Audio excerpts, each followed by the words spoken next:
warahmatullahi wabarakatuh. Selamat pagi. Kita jumpa lagi pada pertemuan kedua.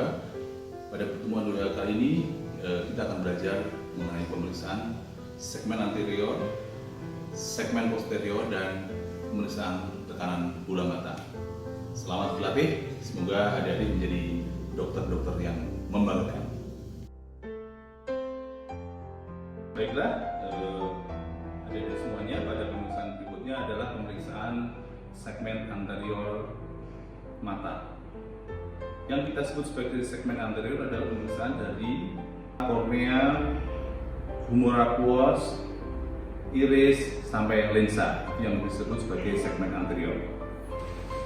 Baiklah, untuk pemeriksaan ini sama, kita duduk berhadapan kurang lebih 60 cm atau jangkauan tangan kita bisa memeriksa pasien dengan enak. Pasien duduk tegak, kemudian kita evaluasi mulai dari sekitar mata pasien. Ya, kita lihat sekitar mata pasien. Kalau sekitar mata berarti di atas supersilia atau alis ini. Ya, kita lihat dalam batas normal. Kemudian kita turun lagi ke bulu mata. Adakah bulu mata pasien yang mengalami rontok? Adakah bulu mata pasien yang mengalami perubahan warna? Kemudian turun lagi, kita melihat kelopak mata pasien. Adakah benjolan-benjolan di mata pasien? Kalaupun ada, harus kita identifikasi. Misalnya benjolan itu bisa digerakkan atau tidak. Benjolan itu nyeri tidak kalau kita pegang. Ya, ini kelopak mata kita lihat, baik superior maupun inferior. Kedua mata kita identifikasi semuanya.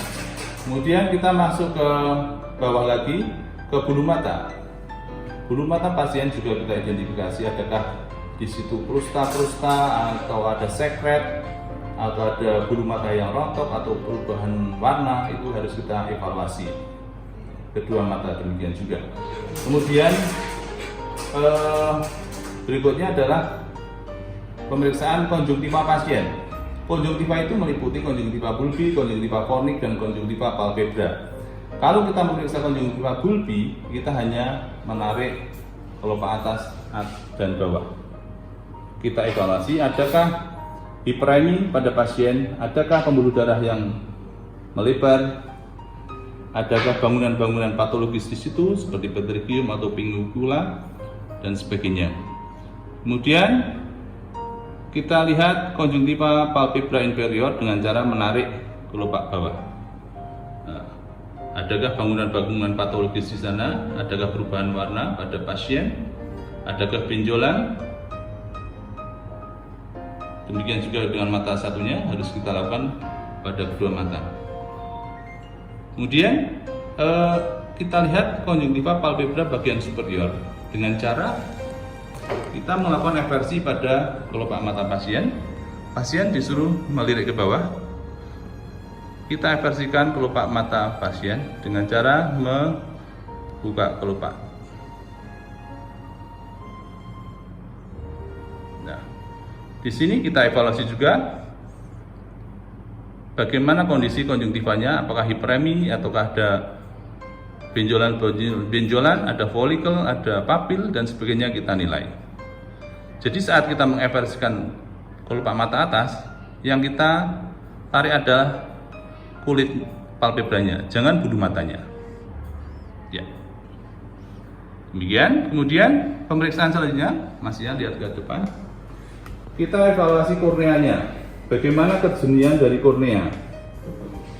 Kejernihan dari kornea, apakah korneanya jernih ataukah ada udem? Kalau jernih, tidak ada udem, berarti patokannya adalah kita melihat iris di belakangnya akan tampak coklat, warnanya akan tampak kita bisa mengidentifikasi dari iris dengan baik. Kalau terjadi udem, maka iris atau bangunan-bangunan di belakang dari kornea akan tampak kabur. Selanjutnya kita akan menilai kamera okuli anterior atau bilik mata depan. Dengan cara sinar ini kita jatuhkan di temporal daripada limbus. kita senterkan pada jiwa pasien. Kalau seluruh atau sebagian besar dari iris ini tersinari dengan baik, maka kamera okulenter ini adalah dalam. Pasien ini kamera okulenternya dalam. Kemudian selanjutnya kita akan melihat refleks pupil pada pasien.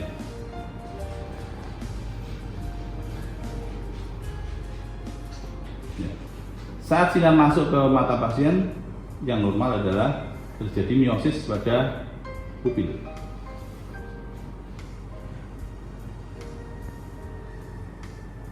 Pupil akan mengecil. Ya, dan mata satunya. Mestinya ada istilah kita direct refleks pupil dan indirect. Direct itu saat kita menyinari mata kanan, yang kita lihat adalah refleks mata kanan. Kiri kita lihat refleks mata kiri. Indirect adalah saat kita menyinari mata kanan, kita lihat refleks mata pupil ikut mengecil atau tidak. Karena secara normal mata yang kiri ikut mengecil pupilnya dengan cara swinging light, cepat. Saat ke kanan, yang kanan apakah mengecil? Harus cepat, tidak boleh pelan. Untuk selanjutnya adalah pemeriksaan lensa. Lensa kita periksa dengan arah sinar kita kurang lebih 30 derajat dari arah depan. Dengan alasan sinar ini akan jatuh pas di papil nervus obliquus, di mana itu merupakan bilik buta pasien, sehingga tidak begitu silau di mata pasien. Kita lihat adakah bayangan iris di lensa pasien. Normalnya kalau lensa itu jernih, maka tidak akan terbentuk yang namanya pseudotes atau pseudotes negatif. Berarti lensa pasien adalah jernih. Akan tetapi kalau terbentuk bayangan iris di lensa, berarti adanya kekeruhan di lensa pasien, mungkin suatu katarak. Itu yang bisa kita lakukan pemeriksaan pada segmen anterior mata. Yang tidak kalah penting adalah pemeriksaan sensibilitas tes pada kornea pasien, apakah terjadi hipoestesi ataukah normal sensibilitas dari mata pasien. Pada kelainan-kelainan tertentu, misalnya ada infeksi virus pada kornea keratitis karena virus, biasanya terjadi hipoestesi pada sensibilitas kornea pasien. Caranya bagaimana? Pasien duduk tegak, kemudian suruh melihat ke depan, kemudian dengan kapas yang steril yang sudah kita pilih ujungnya, tentunya ujungnya jangan dipotong lagi karena ini sudah steril. Kemudian kapas ini kita goreskan dari arah temporal, sehingga pasien tidak mengetahui datangnya kapas ini.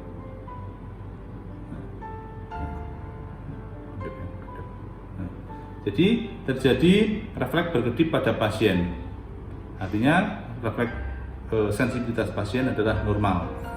Pada kasus tertentu, misalnya terjadi infeksi virus, terjadi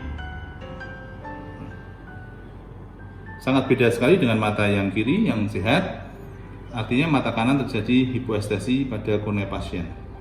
Dan tidak kalah penting kita memeriksa preauricular node, adakah pembesaran pada kelenjar di depan dari telinga. Biasanya pada kasus-kasus infeksi karena virus terjadi pembengkakan pada nodus simpatikus di daerah preaurikuler.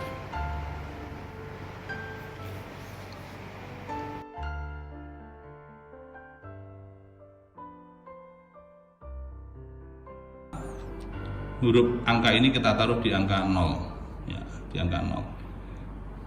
Ya, jadi kemudian di sebelah baliknya ini ada macam-macam lebar dari diameter lampu ophthalmoscope.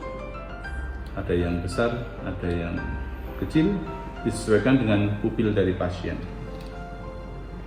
Ya. Cara megangnya, apabila kita akan memeriksa mata kanan pasien, kita menggunakan tangan kanan, kemudian mata kita adalah juga mata yang kanan, jangan kebalik ya. Kemudian kalau kita memeriksa mata kiri pasien, kita menggunakan mata kiri kita, tangan kiri, dan oftalmoskop juga dipegang dengan tangan kiri. Baiklah, pemeriksaan akan kita mulai.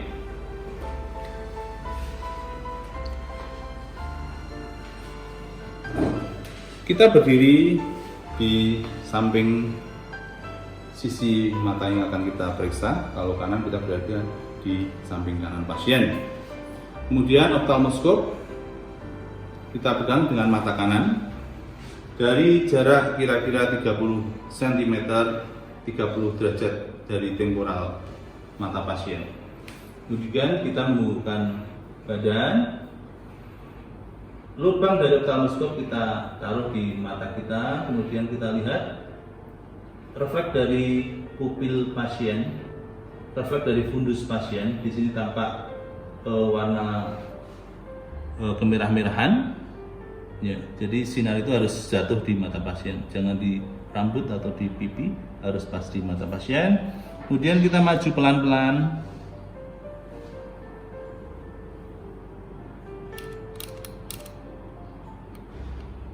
Kita lihat fundus pasien.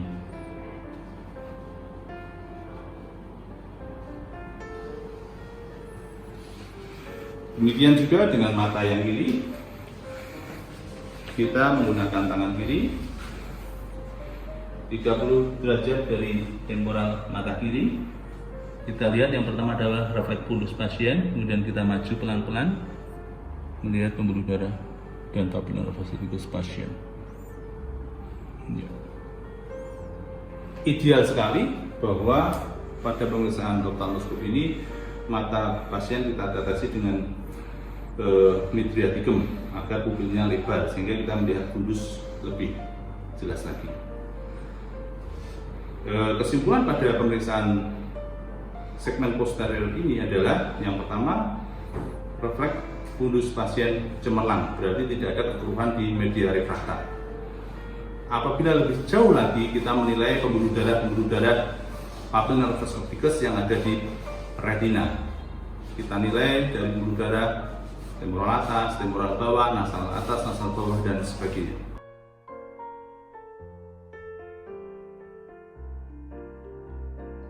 Ya, baiklah. Pada pemeriksaan berikutnya adalah kita akan memeriksa tekanan bola mata pasien. Pemeriksaan tekanan bola mata pasien ini memang ada bermacam-macam. Yang pertama, kita menggunakan manual. Manual itu dengan jari kita, jari telunjuk kita, jari telunjuk ini kita lakukan penekanan pada kelopak mata pasien, tapi arah penekanannya adalah pada arah sklera pasien. Ya. Kemudian pasien kita jelaskan maksud dari tujuan pemeriksaan ini. Pasien nanti akan saya periksa tekanan bola mata, nanti pasien mohon kooperatif, nanti melirik ke bawah, badan tetap tegak, gitu ya. Baiklah, saat kita memeriksa mata kanan pasien, tekanan bola mata pasien agak mendang dikit, melirik ke bawah, kemudian kita tekan kelopak mata pasien dengan arah sekitar 30-45 derajat ke arah bawah. Nah, jari-jari yang lain kita sandarkan pada pelipis atau pada pipi pasien. Ini, ya, seperti pemeriksaan undulasi. Demikian juga dengan mata yang kiri. Memang pemeriksaan ini adalah sangat-sangat subjektif, artinya sangat tergantung dari seringnya pemeriksa melakukan pemeriksaan ataupun pengalaman dari pemeriksa, dari dokternya. Dan hasil dari pemeriksaan ini memang sangat subjektif, yang hasilnya adalah N normal, maksudnya N plus 1, N plus 2, N plus 3, atau N min 1, N min 2, N min 3. Demikian saja. Dan itu apa pembandingnya? Adalah pembandingnya mestinya adalah tekanan bola mata pemeriksa. Jadi sebelum memeriksa pasien, kita lakukan pemeriksaan pada mata kita. Oh, normal begini. Kemudian kita lakukan pada pasien begitu. Ya. Jadi memang sangat-sangat subjektif. Ya, baiklah, untuk pemeriksaan tekanan bola mata yang lebih objektif, yang dianggap lebih objektif adalah menggunakan tonometer Sjötz. Kita harus tahu dulu bagian-bagian dari tonometer Sjötz, yaitu meliputi plunger. Nah ini ya, ada di tengah ini, yang nanti akan menekan dari jarum ini. Kemudian adalah pemberat yang meliputi beratnya adalah 5,5, kemudian 7,5, dan ada juga 10. Kemudian di tonometer Sjötz ini ada jarum. Ada jarum yang nanti akan menunjukkan pada skala. Ya. Kemudian di sini ada foot plate atau disc yang nanti akan menempel pada kornea pasien. Cara megang dari tonometer Sjötz adalah ini ya. Jadi pada pegangannya bukan di sini atau bahkan di sini, harus di sini. Dan footplate ini nanti akan menempel pada mata pasien. Jadi saat kita melakukan penekanan pada kornea pasien, kita hanya meletakkan saja. Tidak boleh kita tekan begini, karena akan sakit nanti ya. Kemudian peralatan yang lain adalah alat ini harus dikalibrasi dulu pada bantalan yang ada pada tonometer Sjötz. Ini harus menunjukkan angka 0 dulu. Kalau sudah menunjukkan angka 0, berarti alat ini sudah bisa digunakan. Apabila belum, ini kita ada pemutar-pemutar di bawah ini yang bisa kita betulkan agar skala ini menunjukkan angka 0. Ya. Kemudian kalau alat ini sudah ready untuk digunakan, peralatan yang lain adalah ada tetes mata pantokain untuk menganestesi dari kornea pasien. Nanti diteteskan kurang lebih 2-3 menit sebelum dilakukan pemeriksaan. Kemudian juga ada kapas steril, tentunya begitu. Setelah itu persiapan pada pasien. Baiklah, pemeriksaan selanjutnya adalah menggunakan tonometer Sjötz pada pasien. Pasien pada kondisi tidur telentang, dengan posisi kita sebagai pemeriksa berada di atas dari pasien. Kemudian pasien kita tetesi pantokain, mata kanan dan mata kiri. Setelah itu kita tunggu kurang lebih 2-3 menit. Tentunya prinsip aseptik harus kita lakukan. Kita mencuci tangan dengan hand scrub atau dengan sabun cair. Setelah kita steril, kita melakukan pemeriksaan pada pasien. Pasien tidur telentang, arah mata ke vertikal ke atas, atau kalau tidak bisa memfiksasi objek, pasien kita suruh untuk melihat ibu jarinya sendiri, melihat ke atas begini, melihat ke atas mas ya. Kemudian ibu jari dan telunjuk kita membuka kelopak mata pasien. Setelah itu footplate dari tonometer Sjötz kita turunkan pelan-pelan dan ditempelkan pada kornea pasien. Ya. Begitu saat footplate ini menempel pada kornea pasien, maka jarum ini akan bergerak. Pergerakannya pada skala berapa? Nanti kemudian kita cocokkan dengan tabel yang ada. Setelah itu pasien kita tetesi dengan tetes mata antibiotik, atau kita berikan salep untuk profilaksis, semoga atau jangan sampai terjadi infeksi pada pasien karena footplate yang menempel pada kornea pasien. Jadi kita bisa gunakan tetes mata antibiotik yang tanpa steroid tentunya, kemudian atau dengan salep mata antibiotik. Demikian, terima kasih.